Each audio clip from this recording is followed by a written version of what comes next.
అందరికీ నమస్కారం అండి. మాతృదేవోభవ మానసిక వికలాంగుల అనాథాశ్రమం గత 8 సంవత్సరాల నుంచి సేవా కార్యక్రమాలు నిర్వహిస్తూ ఉన్నాము. సో ఆశ్రమంలో ఉన్నటువంటి వీళ్ళందరూ కూడా మతి స్థిమితం లేక తమ పేరేంటో తమ ఊరేంటో తెలియని పరిస్థితుల్లో రోడ్ల మీద మనం తిని పడేసినటువంటి పదార్థాలు తినుకుంటూ తమ పేరేంటో తమ ఊరేంటో తెలియని దుస్థితిలో తిరుగుతూ ఉంటారు. సో అలాంటి మానసిక వికలాంగులందరినీ కూడా ఒకదరికి చేర్చి వారి వారి కుటుంబాలకి అప్పగించడమే ఒక లక్ష్యంగా ఎంచుకున్నటువంటి మాతృదేవోభవ మానసిక వికలాంగుల అనాథాశ్రమం.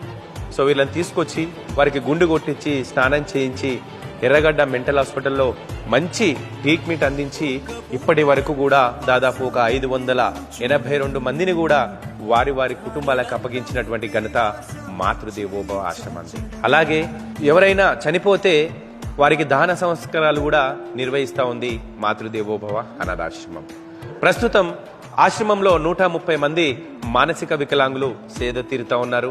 సో నేను ఒకటే తెలియజేసుకుంటున్నాను, మీ పుట్టినరోజులు కావచ్చు, పెళ్లి రోజు కార్యక్రమాలు కావచ్చు, లేదా ఏదైనా పండుగ సందర్భాలలో ఇలాంటి ఆశ్రమాలలో మరి మీ వంతు సహాయంగా సెలబ్రేట్ చేసుకొని మరి ఈ యొక్క అభాగ్యులను కూడా తమ కుటుంబంలాగా భావించి ఈ యొక్క అనాథాశ్రమాలలో మీ పుట్టినరోజులు పెళ్లి రోజులు ఉన్నప్పుడు దయచేసి మరి అన్నదాన రూపంలో ముందుకొచ్చి ఈ యొక్క అభాగ్యుల ఆకలి తీరుస్తారని తెలియచేసుకుంటూ మీ మాతృదేవోభవ మానసిక వికలాంగుల అనాథాశ్రమం, హైదరాబాద్. థ్యాంక్ యూ అండి.